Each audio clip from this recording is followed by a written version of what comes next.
नमस्कार dear lovely students, I hope you all are well at home. बेटा आज हम हमारा न्यू चैप्टर है पार्ट 13 यूलिसिस और पॉलीफेमिस ये पढ़ेंगे। बहुत अच्छा चैप्टर है। यह एक विदेशी कहानी है ना। यूलिसिस और पॉलीफेमिस एक विदेशी कहानी है। इसमें ये बताया गया है कि एक बार युद्ध में जब यूलिसिस जो है वो अपने सैनिकों के साथ युद्ध लड़के आ रहा होता है, तो रास्ते में उसे कुछ जो राक्षस है वो उसे बंदी बना लेते हैं और एक गुफा में सारे उसके सैनिकों को उसे बंद कर देते हैं। और क्या होता है कि रोज वो जो राक्षस है रोज उनमें से 2 सैनिकों को खाता था, है ना। तो यूलिसिस को ये चीज़ बिल्कुल अच्छी नहीं लगी और उसने सोचा कि कैसे भी करके मुझे अपनी और अपने सैनिकों की जान बचानी है। तो उसने बड़ी बुद्धिमानी और चतुराई से वो अपने सैनिकों की और खुद की जान बचाई थी। ठीक है ना। ये अन्य देश की कहानी है जिससे हम भी कुछ अच्छा सा सीख सकते हैं, है ना।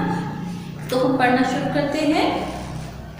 बहुत समय पहले यूनान में कुछ बहादुर सैनिक रहते थे, है ना।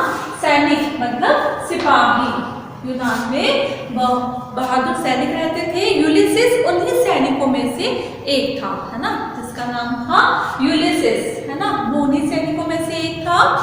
एक बार युद्ध के बाद में जब समुद्री रास्ते से शहर की ओर वापस लौट रहे थे तो वे रास्ता भटककर किसी अन्य देश में पहुंच गए, है ना। वो युद्ध से लौट रहे थे, युद्ध करके, युद्ध मतलब लड़ाई, है ना। युद्ध से जब वो वापस लौट रहे थे तो वो रास्ता भटक जाते हैं और अन्य प्रदेश में पहुंच जाते हैं। इस देश में विशालकाय राक्षस रहते थे, है ना। विशालकाय मतलब बहुत बड़े, है ना, बहुत बड़े राक्षस, दानव, बहुत बड़े दानव या दैत्य भी बोल सकते हैं इनको, है ना। दानव या दैत्य रहते थे जिन्हें साइक्लोप्स कहा जाता था, है ना। इन राक्षसों को, जो ये राक्षस थे, इन्हें क्या कहा जाता था? साइक्लोप्स, है ना। इन राक्षसों को साइक्लोप्स कहा जाता था। उनके माथे के बीचों बीच एक आंख थी, है ना। उनके जो सिर है यहाँ पर, उनके बीच में एक ऐसी एक आंख थी। वे गुफाओं में रहते थे, है ना, बड़ी बड़ी गुफाएं होती थी, उनमें रहते थे। उनकी बकरियां व भेड़ें भी गधों के समान बड़ी बड़ी थी, है ना। बकरियां और भेड़ें तो वैसे छोटी छोटी होती हैं, लेकिन वो खुद भी विशालकाय थे, इतने बड़े थे। तो उनकी खुद की जो बकरियां और भेड़ें थी वो भी बहुत बड़ी बड़ी थी। एक दिन एक भयानक राक्षस पॉलीफेमिस ने यूलिसिस और उनके साथियों को अपनी गुफा में बंद कर दिया, है ना। एक भयानक राक्षस था जिसका नाम था पॉलीफेमिस, है ना। पॉलीफेमिस राक्षस का नाम है।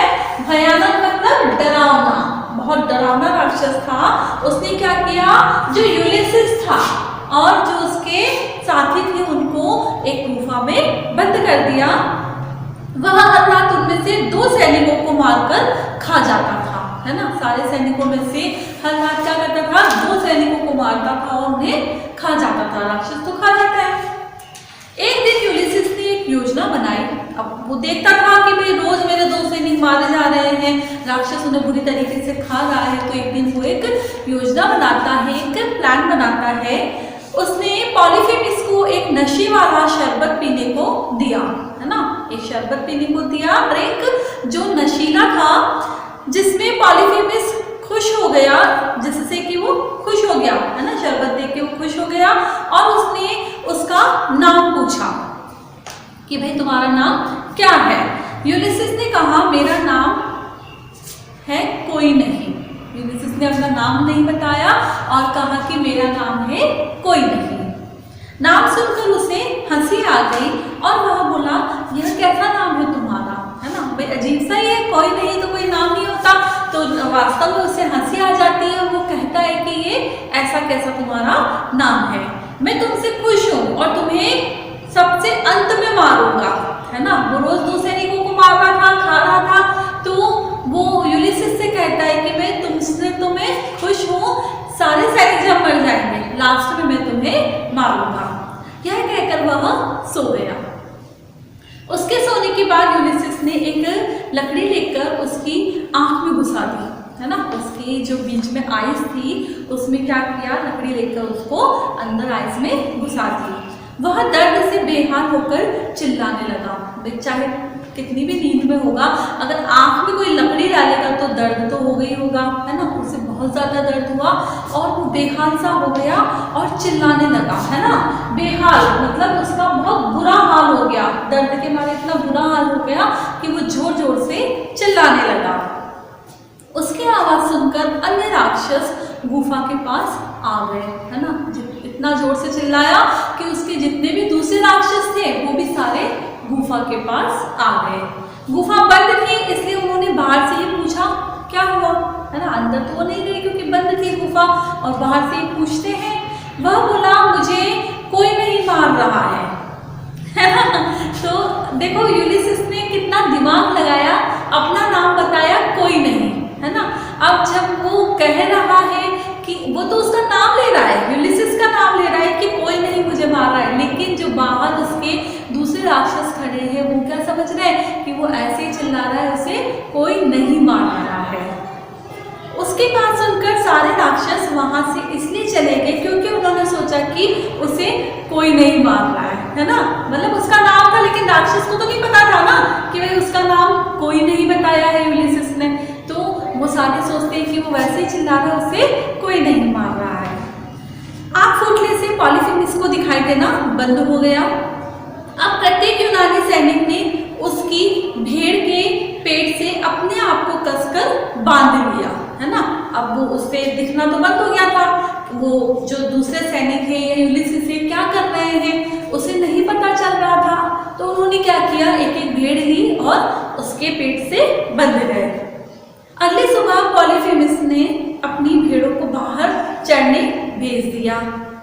भेड़ों के साथ ही यूनानी सैनिक गुफा से बाहर निकल गए, है ना। अगली सुबह वो रोज सुबह भेड़ों को चरने के लिए भेजता है, वो सारे उसके पेट से बंधे हुए थे, तो फिर वो उसके साथ साथ बाहर निकल गए। यूलिसिस ने बदला लेने के लिए वह चतुराई दिखाते हुए बोला कोई नहीं, है ना। यूलिसिस से बदला लेने के लिए वह चतुराई दिखाते हुए बोला कोई नहीं। चतुराई मतलब चालाकी। तुमने मुझे मारा लेकिन मैं तुम्हें कुछ नहीं कहूंगा, है ना। तुमने मुझे मारा है लेकिन मैं तुम्हें कुछ नहीं कहूंगा, तुम मेरे पास आकर बैठो, है ना। वो उसे अपने पास बुलाता है परंतु उसे कोई उत्तर नहीं मिला। कहाँ से मिलेगा उत्तर, क्योंकि यूलिसिस अपने साथियों के साथ पहले ही गुफा से बाहर जा चुका था, वो तो वहां से भाग गया था, उसे जवाब कहाँ से मिलेगा। अब उसे दिखाई तो नहीं दे रहा था, उसे पता ही नहीं था कि वो लोग यहाँ पे है या नहीं है, वो बोल रहा था लेकिन उसे कोई जवाब नहीं मिला। क्यों, क्योंकि वो तो यूलिसिस जो है वो तो पहले ही अपनी चतुराई से वहां से भाग गया था। तो बेटा कितनी अच्छी कहानी है, इससे हमें यही सीखने को मिलता है, चाहे हम कितनी भी बड़ी विपत्ति में हो, चाहे हम कितनी भी मुश्किल में हो, लेकिन हमें हमेशा हमारी बुद्धिमानी और चतुराई से, है ना, हमें काम करना चाहिए। तो बेटा आई होप आप सभी को चैप्टर अच्छे से समझ आ गया होगा। आप सभी इसे अच्छे से एक बार